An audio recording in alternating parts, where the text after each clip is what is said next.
When I was trying to lay out our lineup, I had two things that I wanted to accomplish. I wanted to end with one person, and I wanted to start with one person. They just so happened to be two of the baddest men on the planet. And in particular, I wanted to start with one person because, like I said at the top, he has been the story, as far as I'm concerned, in combat sports for the better part of almost 3 years now, dating back to January of 2022. And it has been such a journey, such an incredible story, a story that you couldn't even imagine if you tried to write a movie about it.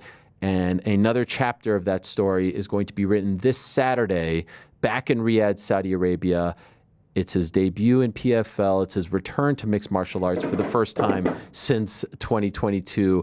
It is the return of the baddest man on the planet, the lineal MMA heavyweight champion of the world, your friend and mine, Le Prédateur himself, Francis Ngannou. There he is.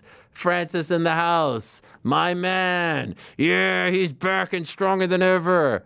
Francis, our first guest ever in the new era. How are you, my friend? Congratulations on the show, on the new show. Thank you, my friend. Thank you. The AA show with the crown. Yes. Love it. You're the king, I'm the king. It's not only about the guests that make the show. I think the host too. The host also make the show, and you're the man. Thank you, Francis. Sometimes, I mean, with all due respect, sometimes some hosts, they don't conduct interview properly. I think they have to learn more and get some experience. I agree. But you are the man. Thank you so much, Francis. It means a lot that you'd be here. I know it's a busy time for you. It's another fight week. And by the way, you're back in Saudi Arabia, which of course you were. I couldn't miss the Ariel Helwani Show. Yeah. My guy. You're the best. Thank you so much. Francis, off the top, I'd be remiss if I don't give you a hug. I know we talked privately, but I know it's been a tough time for you and your family.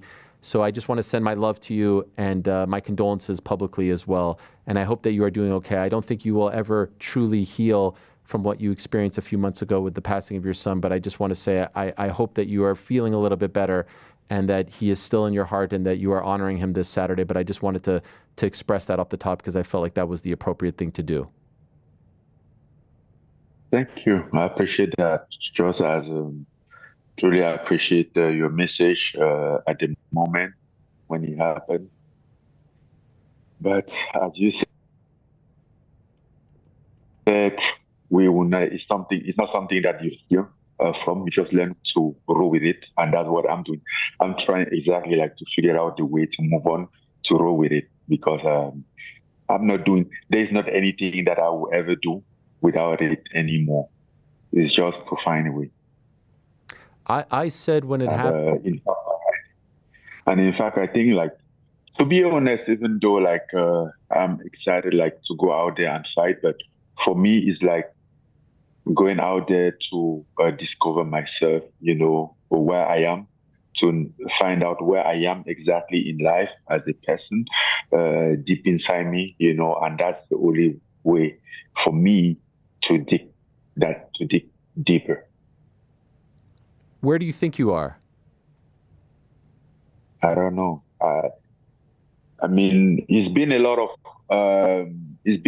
confusion lately. It's been a lot of questions that I kind of ask myself about reason, purpose, motivation, and I don't know, like this, because like this was, I mean, eventually in any case scenario, is always going to be like basically like the toughest thing that a man can face. But I think one of the things that brought a lot of question out is exactly the thing that, as far as I can remember, is the reason why I've been fighting my entire life, like to be able to provide for my family, to be able to secure them, to provide security for them, to be able to like give them healthcare, like not to see somebody pass away like my dad did without having a chance to have any treatment, like, and then I tell myself that I can fight hard in my life not to let that happen again.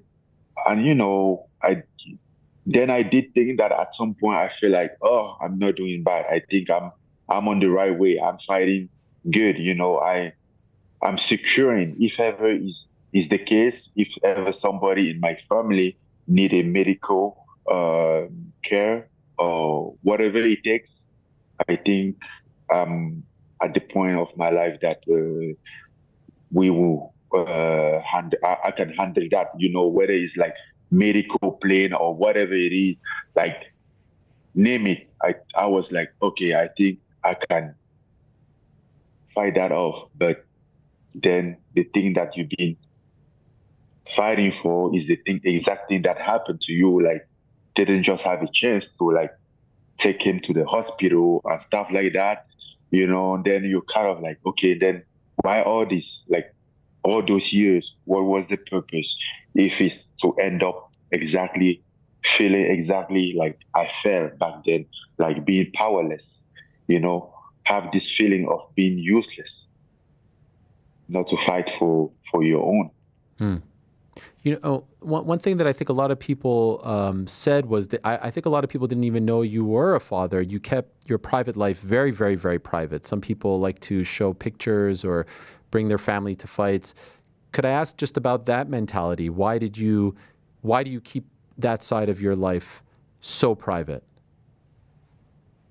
Well, because as they say, it's a private life. And I think like, what we do is fun and also like get on the screen in front of people and everything.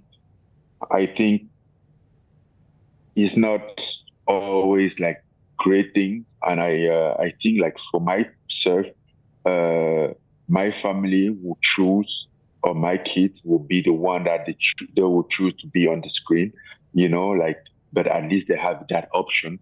I don't just have to pin that on them, because not everybody enjoy that. And then at least it's good that you choose. So whenever it's hard, you know that it was your decision. It's not something that maybe your parents choose for you. It might be cool, but did you really like it, or can you handle it?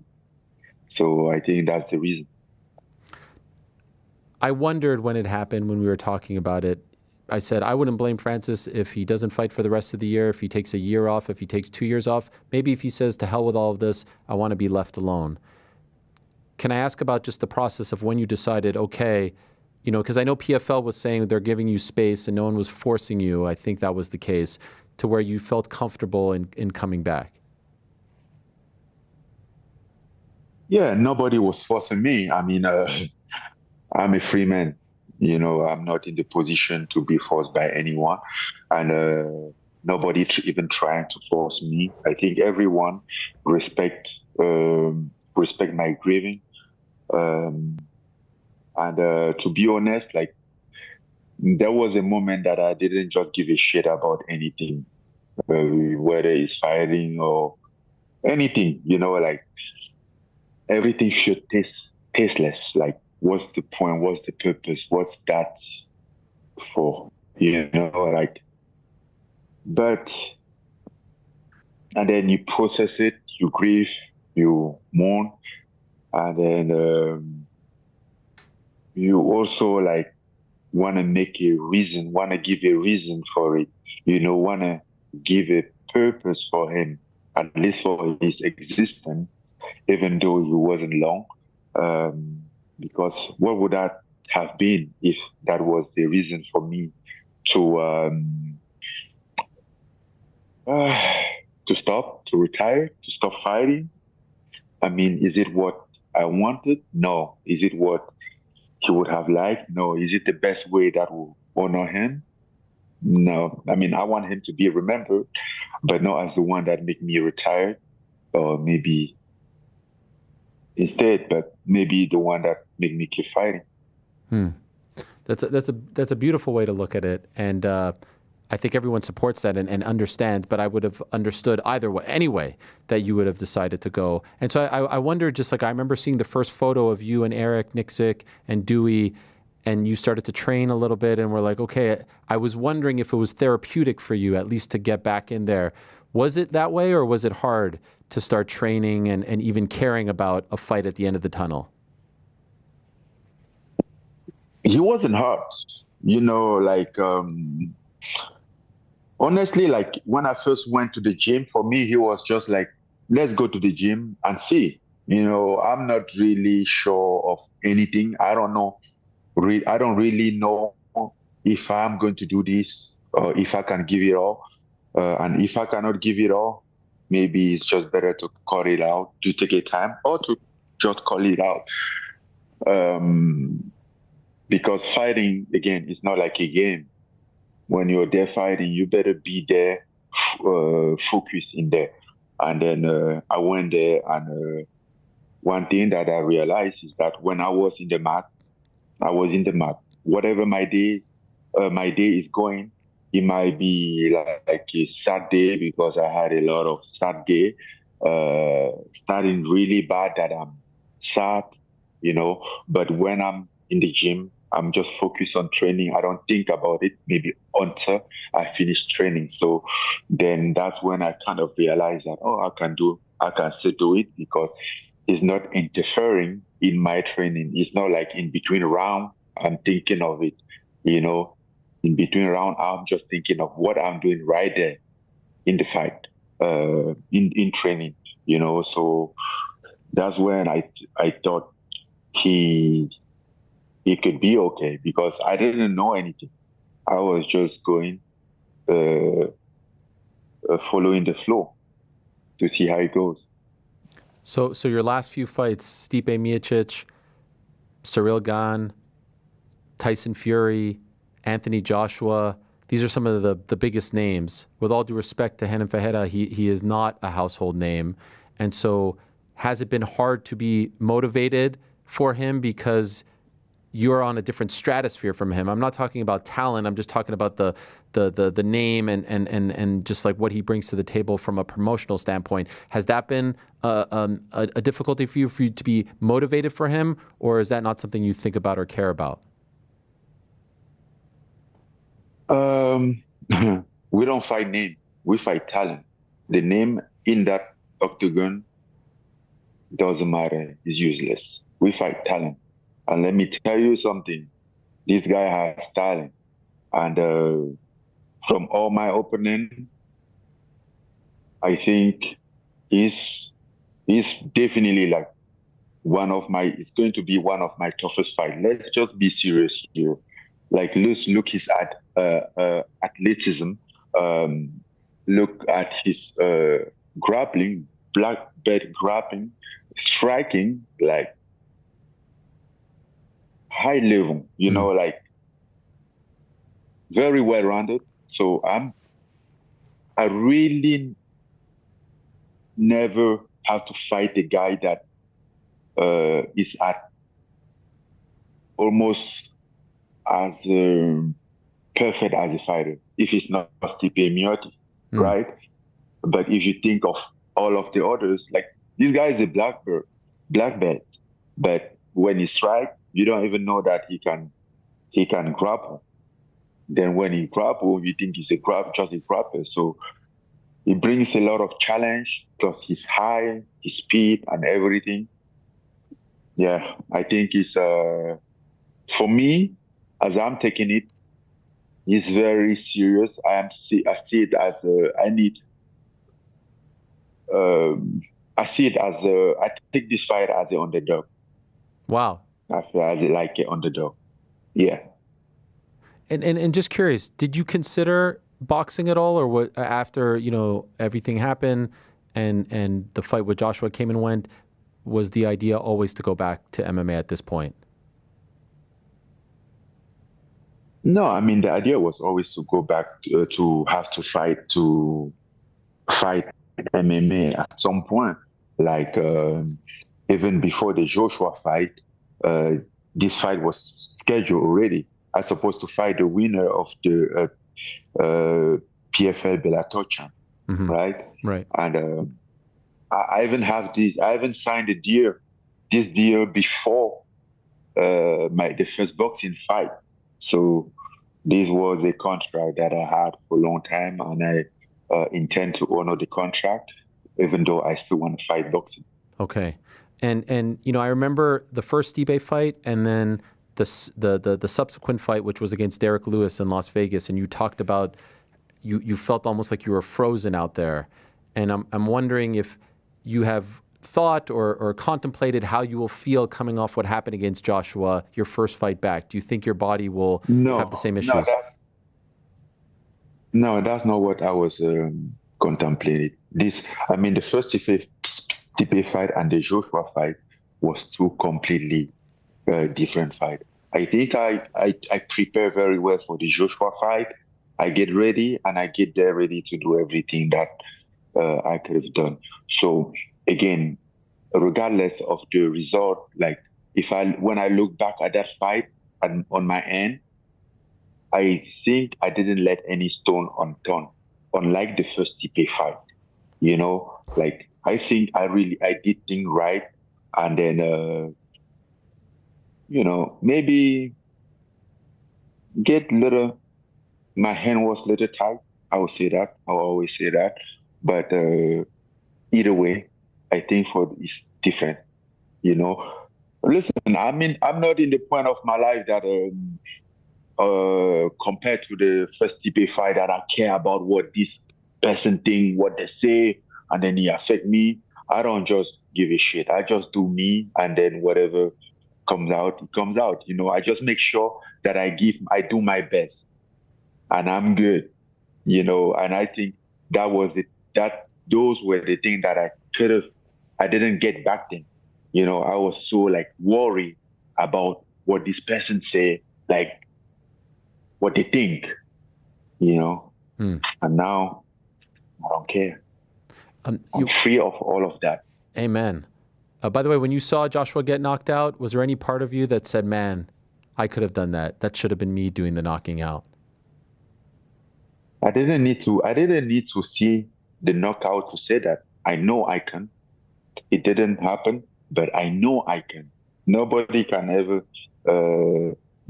take that from me. Nobody can ever make me say no for that. I could. Didn't happen, but yes, I could. But fight is a fight. Someday is yours, someone is not. Are, And again, I could have been in my better shape, fight my best fight, and still lost, still have the same result against Joshua, right? Because it's a fight game. It happened. That's what we do. is this your first time back in Saudi Arabia since that fight? No, Okay. I came back. I was here in June. I remember when we spoke, like 10 days after the Joshua fight, you talked about being tired and all that stuff in the locker room. How are you going to, this won't be as late, I think, right? Is there anything you're going to do differently so that your body doesn't feel that way? Well, I think here they have time, they have schedule proper, Okay. and then I don't have to go to places and wait for hours before event starts, before it starts during the 5 week before it starts. Like for example, like this is a 5 week. I have a 5 week obligation, right? So I don't have to show up somewhere and then wait for 1 hour, 90 minutes or 2 hours before it starts. Otherwise, I'm calling it out. Like I'm done. Hmm. That's what happened on the fight night. You got there too early. On everything on the 5 week. Yeah, fight week two, right? Yeah. He did that. AJ Dubois Yeah, was getting annoyed too. He showed up to the press conference late and the workout late and all that stuff. Do you think that's something he does, or do you think it was more of the organizers that were disorganized? No, I think it was more the organizers. I Okay. think it was more the organizers because the time that they was giving me, they give the pickup time to you and to the driver, and they will pick you up, and then you get there and have to wait 1 hour and a half, 2 hours before the beginning. And now I'm like, you know what time is going to start, you know. So it was stuff like that. Okay.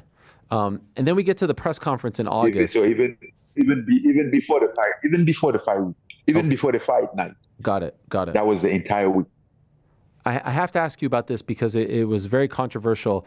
The press conference in August, you and Renan Ferreira, he received a lot of blowback from people like myself because I felt the comments that he made about your difficult year were very tasteless and out of line. And he has since said that's not what he was referring to. He was referring to just the knockout and not what you and your family have been going through. I felt like, and other Brazilian fighters have backed this up, that he was referring to everything that you have been going through. When you heard that, and since then, how did you interpret his comments? Because I feel like there are certain things that should not be talked about. Well, I think I don't think he's that kind of guy that's gonna say such a bad thing. And personally, I mean, I didn't take it personal. Um, I I have been in this situation that I have to speak. English is not his first language, just as mine, Hmm. right? And I have been in the situation that I have to speak, and they have to translate for me. And most of the time, it doesn't come out the way that I was expressing it, Hmm. you know. So I think that's how I view it. And then he come out and make a statement about it, but I didn't take it any personal. Again, I mean, some people can even do that, say that for real and mean it. But what is that going to change about my life? I mean, it's not a decision maker. Some people are mean, some are not mean, but life goes on. But in his case, I believe that he didn't mean that. Okay, so there's no bad blood there. It's not personal between you guys. You don't No, no. feel okay.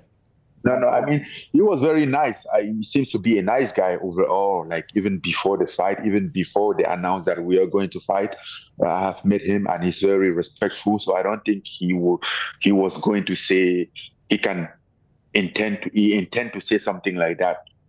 He didn't at any point he didn't show any sign of disrespect or something like that, which wouldn't matter, but he didn't. Okay, I'm glad to hear that. I saw comments from your head coach or one of your coaches, Eric Nixick, of course, very good friend of yours, who said that he wished that this fight would be better promoted. Do you feel the same way? Feel what?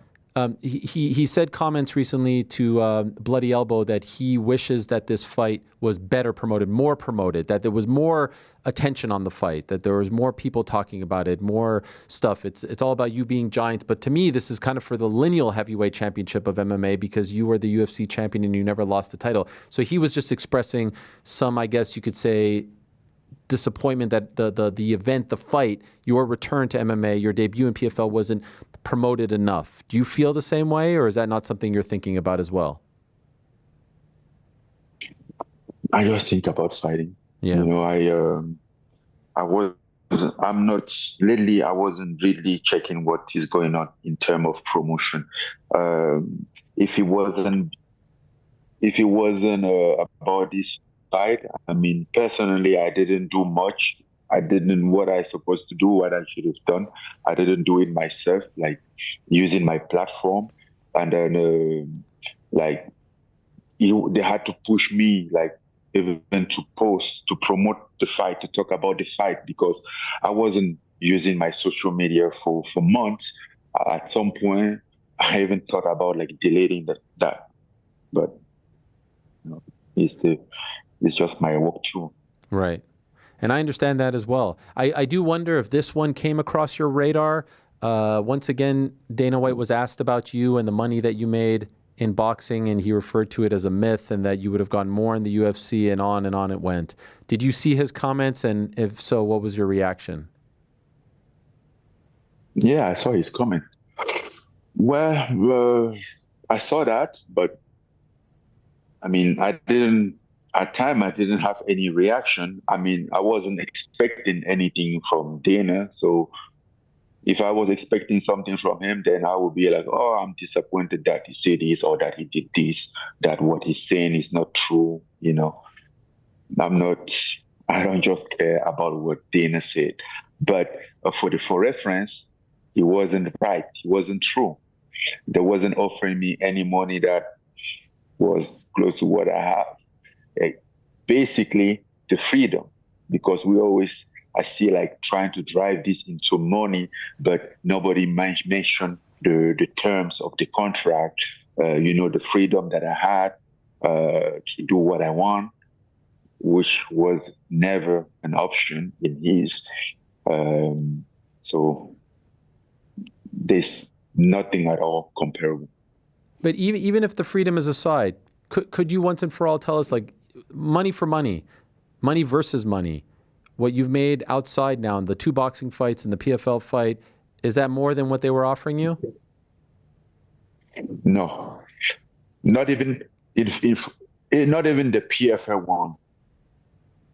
And let me point this out. He was only for the Jones fight. The other one wasn't the same. And the reason why they offer that, because after the Syringa fight, since the Stipe fight, they were proposing a new contract that I didn't sign. And after the Syringa fight, they called me for a meeting, and they promised me that they're gonna make they're gonna back pay me. Oh, they said they're gonna back pay me, right? And then when they were making this offer, which again is lower to whatever fight I have made or I'm going to make from there, and then I was like, you talk about the back pay, they say it's included. Then I'm like, okay, if the back pay is truly included, then that means I'm not being paid in this fight. Yeah, that's right. That's right. Because it should be like back pay on top. Yeah. I'm not a mathematician, but I can do the 1 + 1, like at least like on 10, I can count. So to be clear, because you said no there, I just want to be clear because I know some the Jones. Let's say it was the 2 Jones fight, the Tyson fight and the AJ fight compared to the 2 Jones fights. Which one would you have made more for? You mean 2 Jones fight combined? Yeah, because they were offering you 2 Jones fights, right? Weren't they offering you like a Jones fight and then a potential rematch? So if you compare those 2, not even the PFL one, to the 2 boxing matches that you had. Not even close. Not even close. Yeah. Different stratosphere. I mean, there wasn't 2 Jones fight. I requested 2 Jones fight, the match and rematch. I mean, they didn't really say anything about it. So we were just talking about that Jones fight, the 1 Jones fight, which wasn't that point. Okay. By the way, what do you make of all the? And if this continue, if you want, I can bring up all the numbers. I have all the numbers. Okay? I have all the receipts. You want to bring them up now, or I have numbers. You want now or later? No. Okay. Let's keep it again. Let's keep it. I don't like to bring numbers up, but if I need to, I will. By the way, why do you think he takes this so personally? Why do you think he still is trying to make it seem like you made a mistake?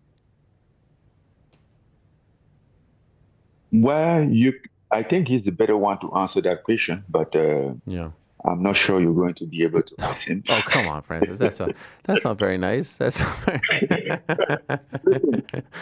Personally, I have no problem. And if I have a mistake, listen, I have no problem making mistake. Because I face my mistakes. I take a responsibility of my mistake as a man. I have problem making no mistake. And if I have made a mistake, I'm okay with it. So then if it was my mistake, why can somebody move on from it since I have moved on? So then that get me to question, who really did a mistake here? Because I'm good. From where I am, I'm good. This could end up like, okay, we couldn't come to an agreement. Sorry for this and blah, blah, blah, and good luck. And we move on. And everybody moves on. Never had to come into a drama, right? And then so after over 2 years become a drama and a drama. Like, come on, man. I think I'm getting old for those shit. And by the way, what do you make? I don't know if you follow it, but like Jones, everyone wants him to fight Aspinall, and now it's not happening. He's fighting Stipe, and it's reminiscent of your situation where everyone wanted to see you guys fight, and there's all kinds of stuff being made. Do you feel like this is like deja vu? Do you feel like you're watching the same movie play out? I think the same movie been playing out so many times. People sometimes don't just recognize the movie that they are watching. Who do you think wins? But what I would say, Please. who between who? Jones and Stipe. But I wanted to hear what you were going to say there. Sorry, on the back end. No, I think no. What I was going to say is like Jones can want to fight whomever he wants to fight. Then whatever happened is not his responsibility, right? I think he's supposed to fight Stipe since last year, and then he still want to fight Stipe. Obviously, the situation of Aspinall is not great. I also understand where he's coming from, but I mean, can't blame anybody. That's fair. Who do you think wins that fight? You know Stipe well. You fought him twice. You beat him last time, or Jones? I haven't seen Stipe. Stipe haven't fight since what, 3 years and a half? Since your fight, since you knocked him out. Yeah, since his fight. So I don't really know like where he's at. I don't know how he's gonna show up. I know he's always show up good, but it's been a while, and he's not getting younger. He's not getting any younger. So I think it's slightly all those questions slightly make me shift slightly into Jones' side, even though like at first I was like half. Okay. And so But Stipe is a guy that when he's very committed, when he show up yeah. in full. So if he show up in full, and he can really surprise you, right? So I wouldn't be surprised also if he wins. As far as heavyweight MMA is concerned, who's the best heavyweight in the world in your opinion? As far as MMA, or as far as I'm concerned, I'm the best. That's what I wanted to hear, by the way, just for the record. Yeah, just for the record, I'm the best. And for you, have you even, I know you're focused on Saturday, 2025. Would you like to box? What are your plans? Have you laid out 2025 yet? Have you thought about what you would like to do? No, I haven't laid anything out. I'll fight Saturday and then see how it goes, see what's open next, again, one step at a time. As I said, this for me was like, I'm basically like discovering myself now. I'm in the process of discovering myself, and then therefore I will make a plan. Is that comfortable for you, or is it a little uncomfortable? As you say, you're discovering yourself as you're about to fight a giant of a man. Rarely are you shorter than your opponent. This guy's gigantic, 6'8", I believe. Is that a comfortable position for you to be in? Do you like this feeling of discovering yourself, or is it uncomfortable? Where I'm worried about is not his height. If it was just his height, that wouldn't be a problem. I think it's his skill, his talent. I think that's what we should all be worried about. But as far as his height, I'm not worried about that at all. Is there an outcome or a finish in mind that you keep thinking about, that you envision for Saturday? No,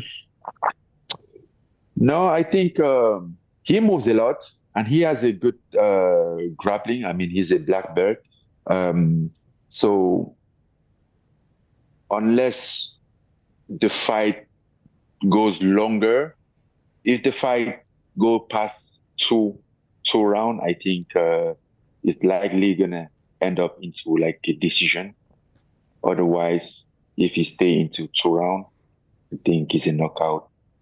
Or yeah, oh, why not a submission? That would be crazy. That would be crazy. That's You know, that's I'm not a black belt. I'm not a black belt, but I'm not bad too. You yeah. know, I've been working on some little tricks. That would be insane. And I don't doubt you. We never doubt you, Francis. We will never doubt you. And we appreciate you very much. Thank you so much for being our first guest. Thank you for making the time. Much love to you.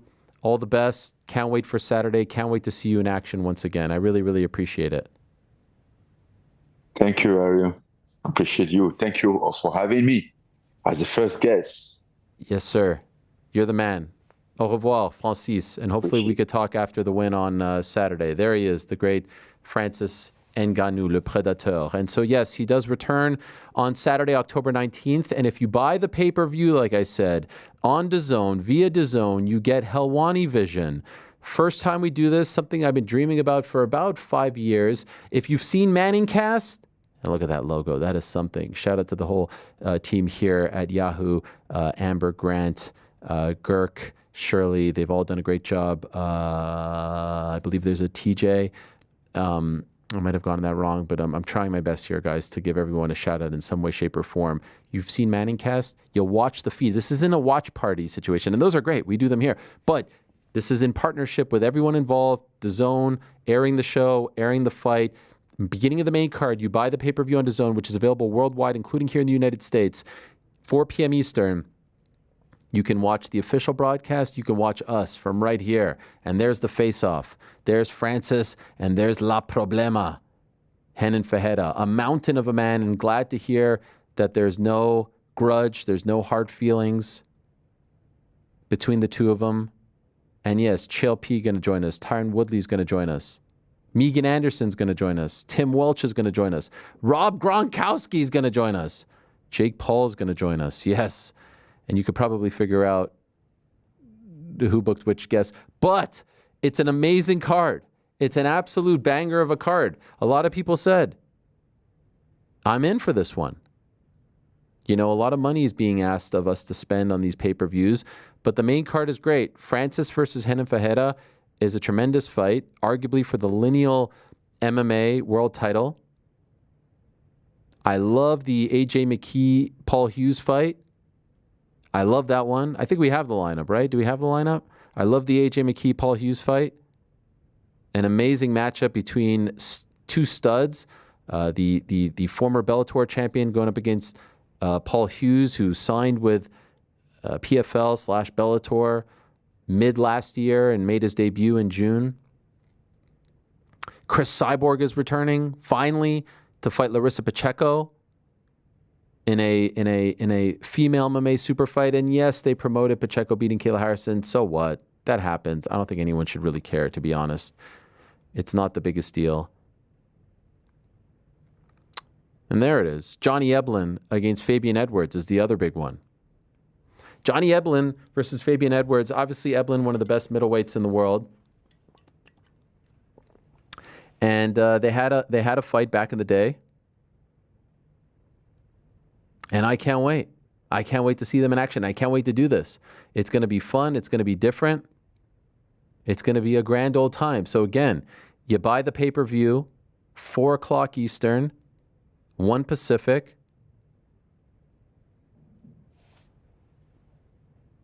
DAZN only. DAZN pay-per-view available worldwide. You get the pay-per-view. You get Helwani Vision. You could go back and forth if you want, and we'll be doing it from here. We'll have guests. You'll have the feed in the middle. You'll have the guests on the side. Myself, the boys are going to join me, and I can't wait to get into Chael P. Megan, who fought Chris, Tyron Woodley, who helped train AJ McKee back in the day. It's great stuff. Great stuff.